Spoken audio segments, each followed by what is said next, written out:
Hey, yo, what's poppin', gang? We back with another video. What's good? What's good? What's good? All right, man. So look, listen, bro.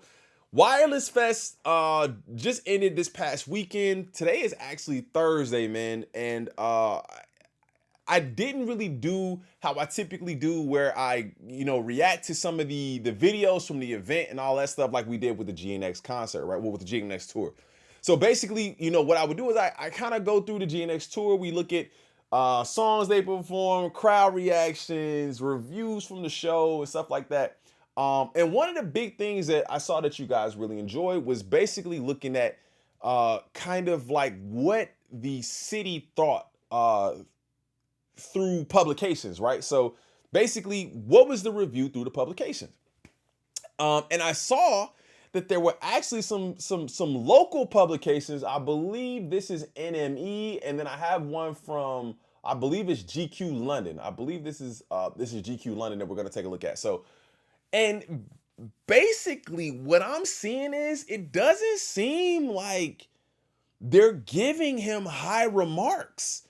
Now, I'd love to see, because I don't really want to be one-sided in this, but if you guys see any publications, that are local that thought it was a good show, send it over to me. We'll definitely want to cover that too. But in a quick search, I didn't really see any, man. So it's not looking like Drake got the best reception from the city over there, man. So Drake live at the Wireless Festival 2025, expertly curated, but its host lacks conviction, giving them 3 out of 5 stars. The Six God 3-night takeover should have been a crowning moment, but the rap world's biggest star seems more lost than ever in the role he created for himself. Do you see this? Do y'all see this? Drake thinks he's way cooler than he is. Oh my God. Back in 2009, when he first emerged as just a boy with bars and too many feelings, he was the underdog and a lovable cornball. Now, he's a stadium filler who performs like he's chasing validation, posturing as someone who shouldn't have made it. After a very public musical beatdown from who wrote this, bro? Who wrote this? From Kendrick Lamar last year, it's no wonder he's still licking his wounds, as seen on his latest single, What Did I Miss? At Wireless Festival 2025, that disconnect between global superstar and seemingly insecure drifter is impossible to ignore. They telling you, man, he looks lost. He looks lost out here. And that's not just us saying it, bro. I should have made this a little larger for y'all. He looks lost. That's crazy. For its 20th anniversary, Wireless went all out. The biggest rapper in the world statistically. Who wrote this, bro? What's his name? Cyan Williams. Bro is cooking already. The biggest rapper in the world statistically, headlining 3 nights at the Finsbury Park home. Drake, in theory, gets it right. He treats this weekend like 3 OVO fests back to back to back. Beforehand, the blueprint was clear. Each night would be a thematic tribute to a different corner of his catalog. What we also get is his reminder of how far the Sixth God has drifted from the boy and his past gritty hunger into a shell of his former self. Oh my God. Asking if we want more instead of lapping up the devotion. Basically saying he's doing what T-Pain said. Oh, y'all didn't like this one? Oh, I got another one. Oh, y'all don't want this? Oh, okay, I got another one. Oh, not really just owning the moment and asking if they want more instead of just lapping up the devotion that he has there. There's a lot of devoted fans there. Why are you asking if they want more? Ooh, very telling. That doesn't mean watching Drake isn't still a rare generational spectacle.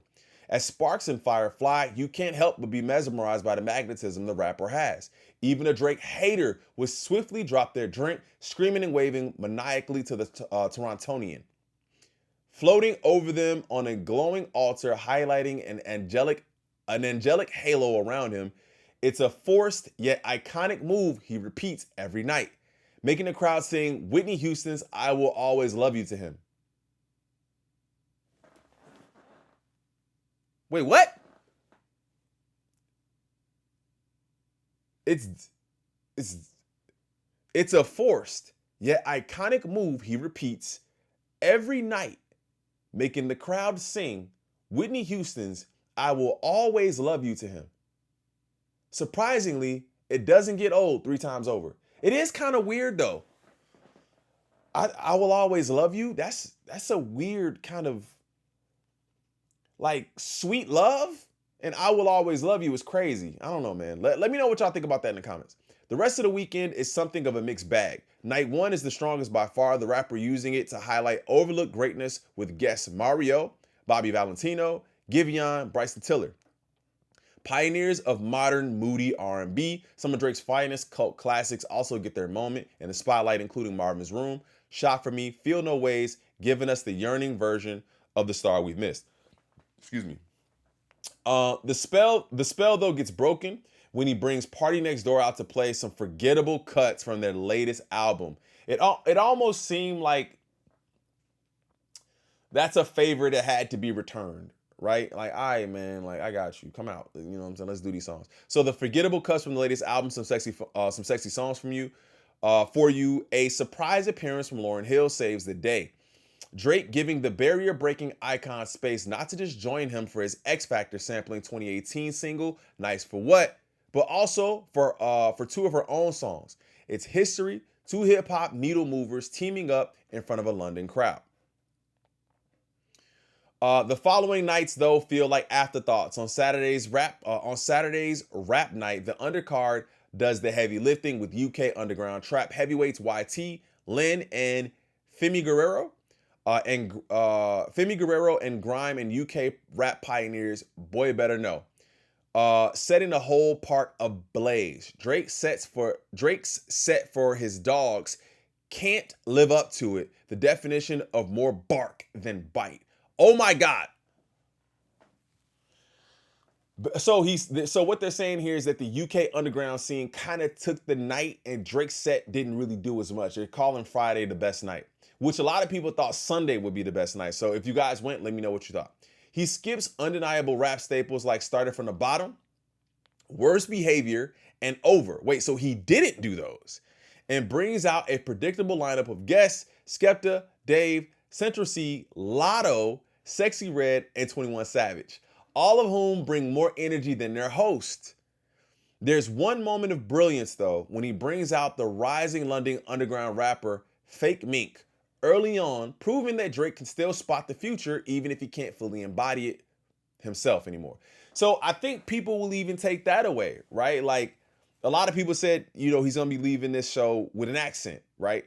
Another fake accent, or you know, moving to Culture Vulture in a completely different area, being that it's not in America, and bringing out Fake Mink could also mean that too. So I don't know, man. A lot of people are going to read into that a lot of different ways.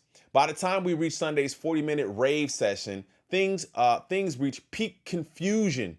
There are carnival feathers, but no soca instead. I don't know what that is, so please somebody explain that to me in the comments.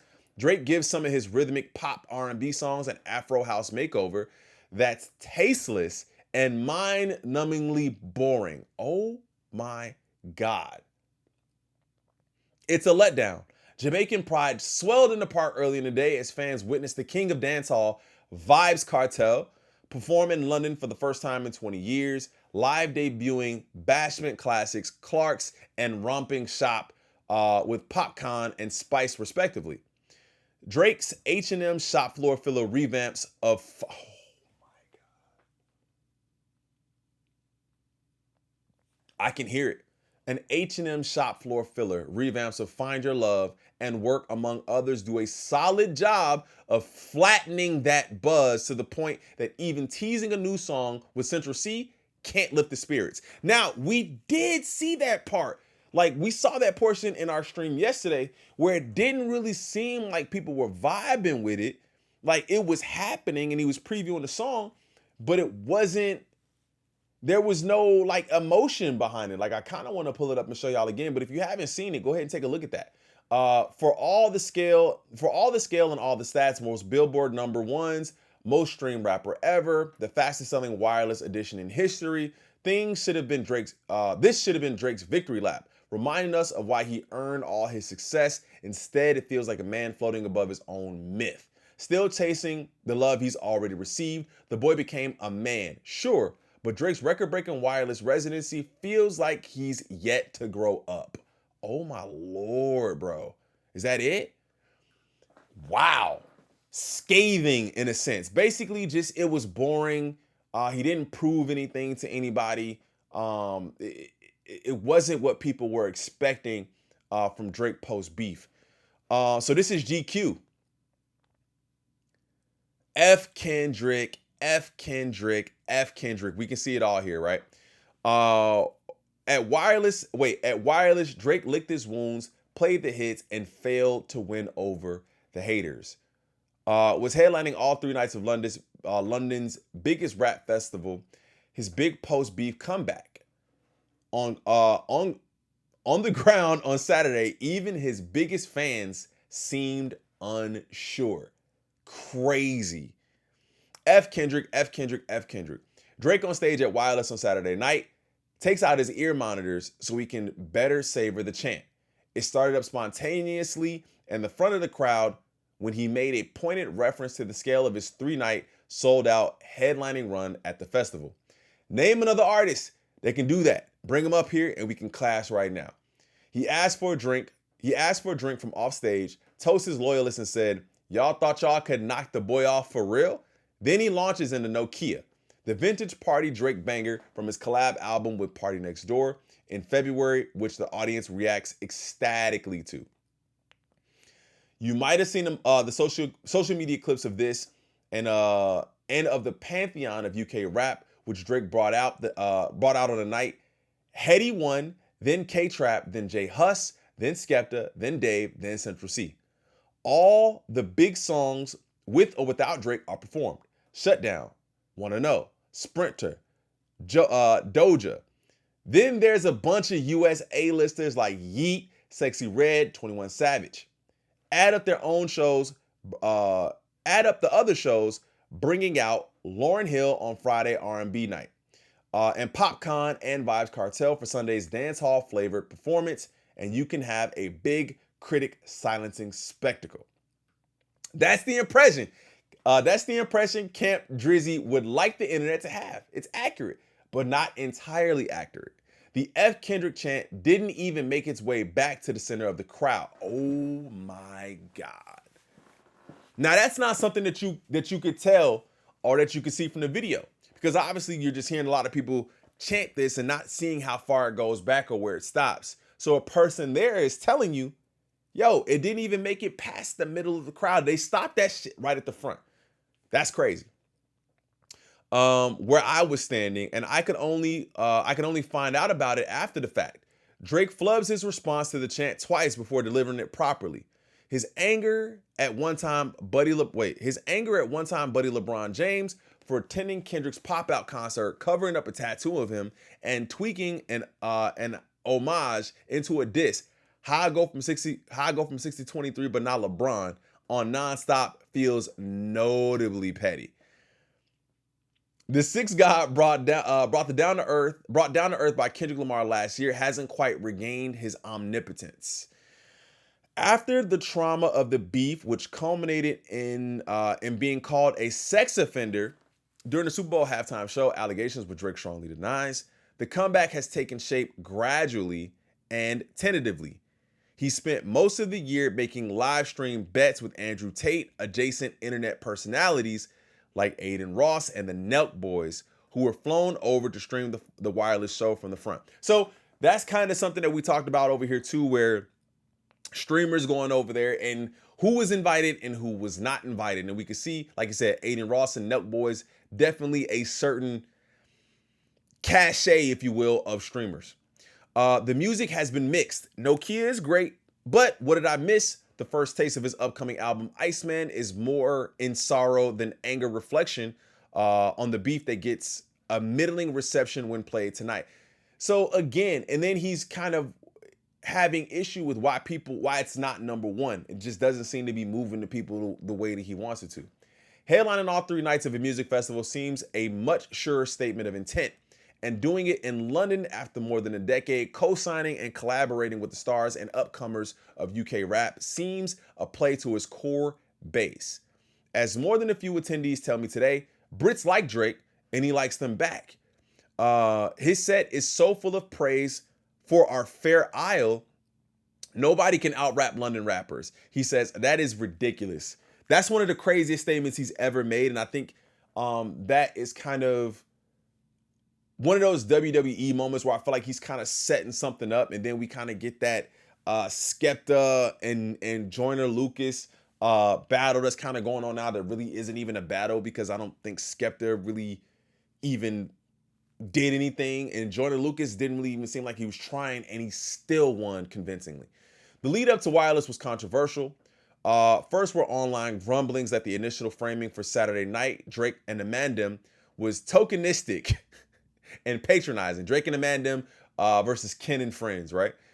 In the week of the festival, there were complaints that the full lineup, once it was released, felt hollow on Saturday in particular, where the foundational grime crew, Boy Better Know, Skepta, JME, etc., was the only heavyweight name. So that is something that we covered, where we did see that a lot of